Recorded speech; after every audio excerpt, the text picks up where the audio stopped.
We have a pretty fun Ruby coding exercise today. So to give you a little bit of a background on what we're going to do, because we're going to build a tip generator module.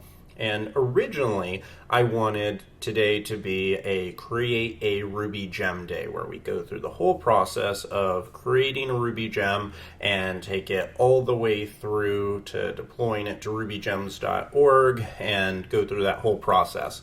And originally, I didn't really care about the functionality. I simply wanted to focus on the actual process itself of pushing up and being able to generate a gem and see the file structure and all of that kind of good stuff. But then I actually got into thinking what I wanted to build for the gem and what the example would be. I decided on a tip generator, and the first thing I thought was I'm just going to create something just dead simple. So I'm going to say something like, create a total, or, take in a total as an argument, and then simply increment that by the total multiplied, by whatever the gratuity is, and that would be all we needed. So, run something like this, and you'll see that it generates 118, which is exactly what we wanted, and that is technically a tip generator. But then I started getting into it, and a few hours later, here we are. So I actually am breaking this into two exercises because I kept on building and building and building and kept on wanting to make the actual functionality non-trivial. And so there wouldn't be time to build this and then create the gem. So I'm going to split it into two exercises. So let's look at what makes this non-trivial. I have 7 different tests here, and you can see that we're going to have a module called Tippy, and then we're going to have a builder class. If you are unfamiliar with the module class relationship, a module is a way of essentially namespacing and grouping classes, methods, and behavior. So ours is going to be Tippy, and part of the reason why I'm doing this isn't because this is really necessary for the tip generator, but it is necessary for the Ruby gem. So whenever you're building gems, you start with a module-driven approach, and then you put classes inside of that module. So we're going to have a gem called Tippy with a module, and then it's going to have a class called Builder. Now, this is so far pretty straightforward. We're going to pass in totals, and each one of these first arguments is going to be a total, nothing crazy there.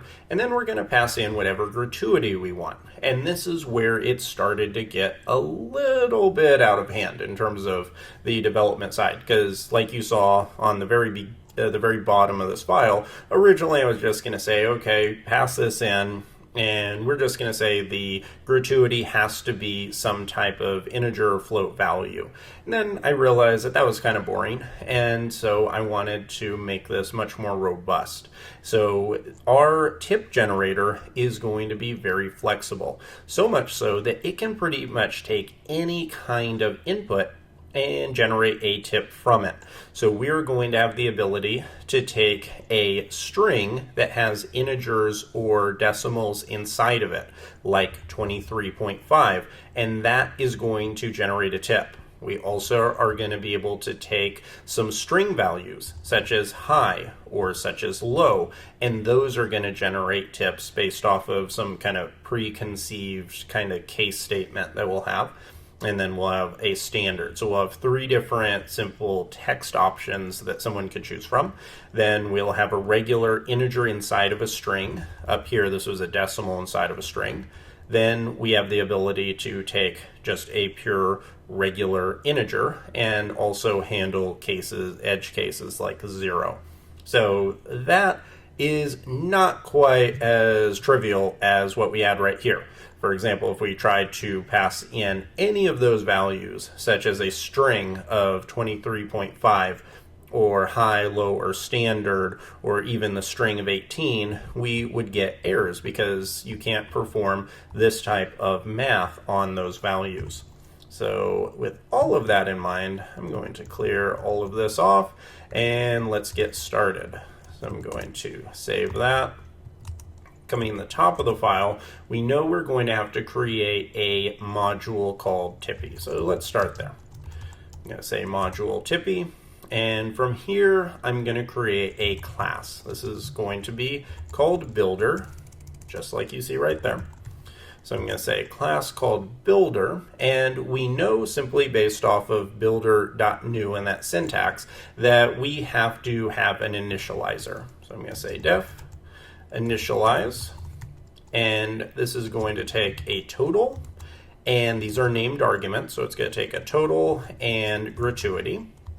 And we're going to store these in instance variables. And the reason why is because when I was originally going through this, at first I started creating like methods, just pure methods inside of Tippy, and I didn't even have the class, but I had a bunch of duplicate code. And so it makes it much more simple when we can share this data with every method inside of the class. So now I'm going to say gratuity, and that is going to be set. So we now have those values. So we could now create one and pass in a total and gratuity. The next method is going to be our main one. As you can see there down in the test, we're going to have a method called generate. And it's going to be a regular, just a traditional kind of method. And this is a cool thing. It doesn't have to take arguments because it can grab the total and it can grab the gratuity as instance variables. So we don't have to pass in any kind of arguments to it. So inside of this, now we have to actually start planning a little bit. So now we have to say, okay, in order to find exactly in order to fit in all of the scenarios we have a few different ones. We have integers, we have strings that have integers inside of them, and then we have strings that have words inside of them. So I think the best approach is to simply start with the most simple option possible. So we already kind of walked through what that looks like, and so let's do that one first, where I'm going to say total and set this equal to an accumulator, which means that it is going to total these items up. So it's going to take the total, add that on top of the total, and then it's going to take the gratuity, and for this it's simply going to divide it by 100. And the other thing that we have to do is make sure that we turn gratuity into a float. So we can, at the end of this, say 2_f. And what that's going to do is make sure it's a decimal. Because say that we passed in just the number 20 for 20, then 20 divided by 100 without being a float value would actually just look like 0 because it would be treated as an integer. We have to convert it to a decimal here, then it can be used as a traditional decimal and then be multiplied and added and all that good stuff. Okay, so now that we have kind of a dead simple example, let's come here and I'm going to copy one of our tests and moving and indenting it here. Let's see if at least this part of it works. So I'm going to run it, and you can see that worked. So we have 120, which is the correct amount. If we have a gratuity of 20% and a total of 100, then that's perfect. So far, so good. We could have test 6 and 7 passing. So now that we have that, I think the next best spot is to see what we need to do in order to manage those high, low, and standards. So let's get on that next. I'm going to come into the generate method and I'm going to create a case statement. So I'm going to say case, and this is going to take in the gratuity, and make sure one little hint is to do down case, because notice on a couple of those tests, or specifically the one that says low, notice how it's all in uppercase. We need to make sure that we are taking that into consideration so that we're matching these. We don't want to have an example where someone types everything up in caps lock and our system fails because of that. So first we're going to say case gratuity down case so that we can take in our gratuity when it's one of those words, and then we can just go with the regular syntax of a case statement. And so we'll say when high, and I'm going to give myself a little bit of space. So when high, then, and now we have to perform our calculation. So I'm going to say total plus, add our incrementer, total times, and then from here we'll take we're not going to pass in gratuity, the instance variable, because here this is where we're saying what it is. So I'm going to say 25.0, and we're going to then divide that by 100. And let's just see if this one works.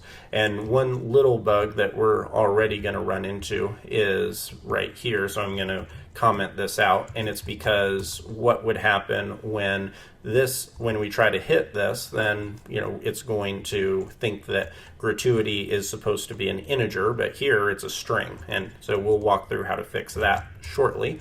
But for right now, let's just see if this works to establish a base case. So I'm going to say hi. This should equal 125, and it does. So far, so good. Now let's build out the rest of our cases. So I'm going to copy this a few times, and now let's go with standard. And I also like having my then statements all lined up just because I think it looks a lot better this way. Okay, so we have standard and we have low.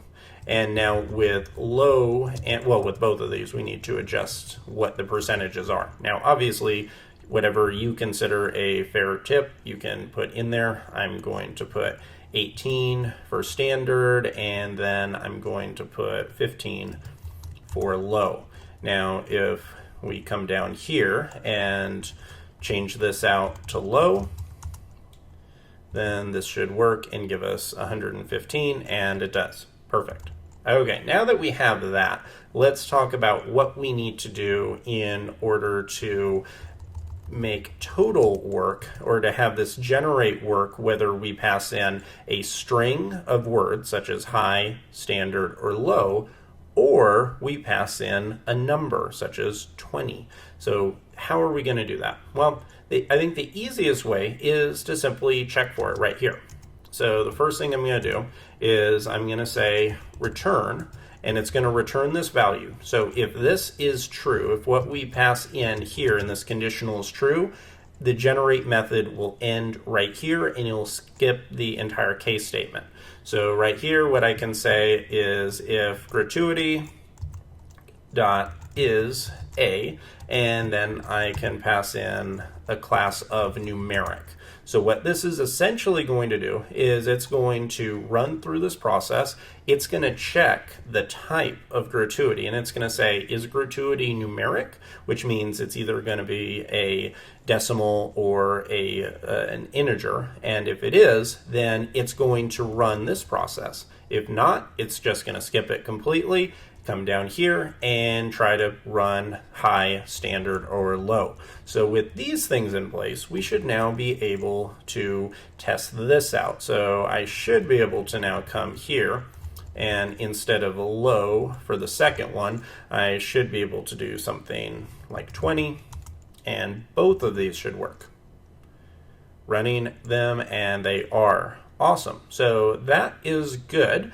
Now, this is still not perfect, and we're going to perform some refactors later, and mainly it's because I don't really like having a case statement inside my generator, and I also don't like having this conditional here. I think this is kind of a poor programming practice to have your control flow just like that when you don't have to. So I'm going to walk through exactly how we can clean that up, but we're not ready yet, because right now we're still missing this third option. We're missing what we can do with 23.5 as a string or 18 as a string. And this is probably the most challenging part of this whole process. So this is what I am going to do, and kudos to you if you already thought of this. But what I'm going to do is I'm going to open up the string class. So I'm actually going to open up the string class, and I'm going to define a new method. So I'm going to define a method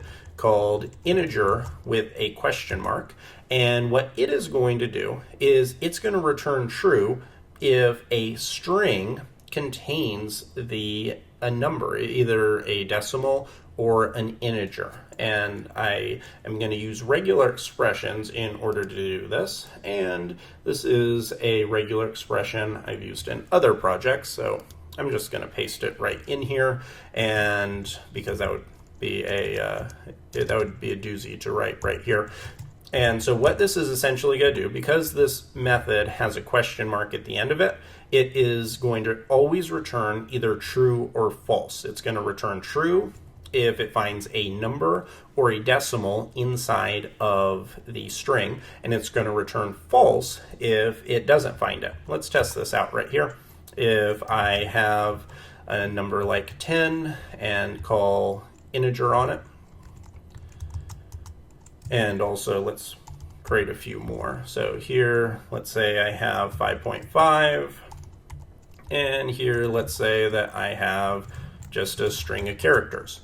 Let's run this. We should get true, true, false, and we do. So what this is going to do is it's going to check to see, I know it's a string, but is it a string with a number in it, or is it a string that doesn't have a number? And then it's going to be able to return true or false simply based on that. So let me, went down a little bit far. Okay, so now that we have this in place, we've opened up this class, and now we can access it here. So the next thing we can do, and this is not the final implementation, because you notice our generate method is getting really messy. So we're going to be able to clean this up later. But for right now, I'm simply going to give the most dead simple explanation. So we're going to say return this calculation. And now what we can do is we're going to perform a conversion here. So what we can do is pass in or change this to integer and to a float. And you can see that right here we're doing it. Let's see, just for curiosity's sake, I'm at the top of the file. I'm just going to type in something like, let's see, 10.3 to _f, and let's see if this converts it for us. If I run this, you can see this does return a float, 10.3, so that's good. So right here, this code can actually be completely identical, which is should give you a hint that it's eventually going to need to change, because we have a lot of identical code all over the place. But I'm going to say we want to return this calculation if gratuity, instead of is a numeric, we're going to say if gratuity is an integer.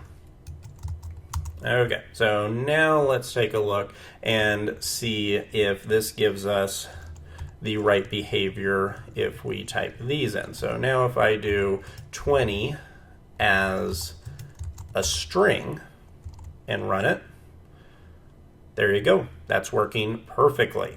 So far we have everything we need. And let me actually try to run our test. So I'm going to say rspec January 22nd. If that runs, you can see one example, 0 failures.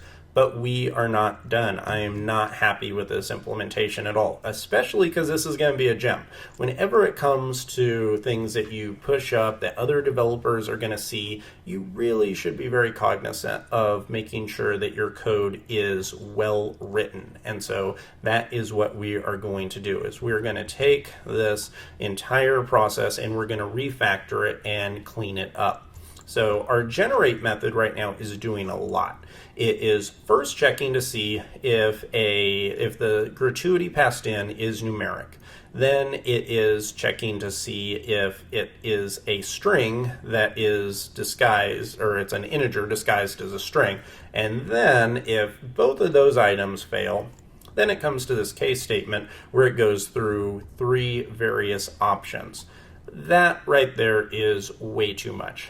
We need to break this into a much better process. So I'm going to start off with the easiest one. I'm just going to pull all of this code out right here. and I'm going to create a method called StringBased. And now inside of this, I'm going to paste this in, and now right up here, I can simply call StringBased. And so what that's going to do is it's going to give us the exact same behavior. It's going to simply go through all of this, and it's going to let us know if it was high, standard, or low, and what those values should be. Let me open up another window right here so we can continually run our RSpec tests to make sure that as we refactor that we're not breaking anything, and that is working. So far so good. This is much better. But now let's take a look at these two items. So here what we're essentially doing is we're saying that return this item if it is numeric and return this item if it's a string that is numeric. Well, we need to clean that up, and we'll just create a method here called NumberBased with a question mark. And inside of this, what we can do is take both of those conditionals. So I can say gratuity dot is a, and then numeric. And one thing I need to also do is wrap these in parentheses. And I'm going to then give an or. So I'm going to say if gratuity is numeric, or if gratuity is an integer, question mark, then it's going to return true or false. So what it'll do is it's going to come in, and right up here what we can do is we can actually get rid of this top line, and then coming here we can just call this method and say, is this number based? And if so, then it's going to return true. It's going to say that we take the example of 20 with the inside the string. It's going to come here and it's going to say, okay, is it numeric? And the answer to that's going to be no. So this side's going to return false. But because it's an or statement, then Ruby's going to look at the second half and it's going to say, okay, is it an integer based off of our string integer method? And then it's going to return true, and everything should still work. Saving that and running the tests again, everything is still passing. So our set of refactors is working. And also, I do want to reiterate that this is a very important process. Notice how we have our tests, and this kind of goes to why testing is important. I can be very confident that my changes are not breaking any functionality because these tests are in place. So because these tests are there, I can simply say, okay, I can make any change I want and then test it and see if that refactor and see if that change broke something. And if it did, I can go reverse it. And if not, I can keep on going and refactoring. So it leads to being able to be much more confident with the way that you write code. Okay, now that we have this, let's look at the final refactor. And what it is you may have already noticed this. Look at this. We have a total with the incrementer and this calculation here. Then we have it here, here, and here. That is 4 lines of completely identical code. That is the complete definition of something that has to be refactored into a method. So I'm going to say a method called calculation. And what this is going to do is it's going to take the exact functionality. So it's going to take everything that we have right here, and then it's simply going to replicate it. So it's going to take this, and we're going to create a default value. So what I'm going to do is I'm going to bring this down here. If my key bindings help me. There we go. Okay, so now what I can do is define a default argument for calculation. So I'm going to create an argument here called gratuity, and I'm going to set this equal to gratuity, the actual value. So this is going to be the default. Now, if you are not very familiar with how arguments and method arguments work in Ruby, what this is going to essentially do is it's going to say if you pass a value to gratuity, so if you pass a value in, then we are going to override the default value. But if you don't pass a value in, we're simply going to use whatever the value of gratuity is. That's still a little unclear. That's fine. We will, I think it'll make sense when we actually finish building this out. So we're going to take our total. We're still going to increment it just like we are here. But the difference is what we're going to do now is we are going to replace this 15 or any kind of hard-coded value with our method argument. And then we're going to convert it to a float and then divide it by 100, just like we did right there. Now, what this is going to allow us to do is be very flexible with how we call the method. For example, right up here, we already know that it's using the gratuity value. So using the default value is fine. And what that means is that we can select all of this, 100% of this entire calculation, and we can just call calculation. And that's all we have to do. And let's save this and let's run this really quick. Oh, and actually, we'd have a little bit of an error because I removed this one. So let me just, for the sake of argument, because I like to perform small refactors before getting into big ones. So right here, we can keep this. The value doesn't matter because we're going to change it here in a second. If I run the test now, oh, looks like we got a failure. And the reason we got a failure is because I do need to change this value. This needs to be 15. And we're going to change this to use the method here in a second.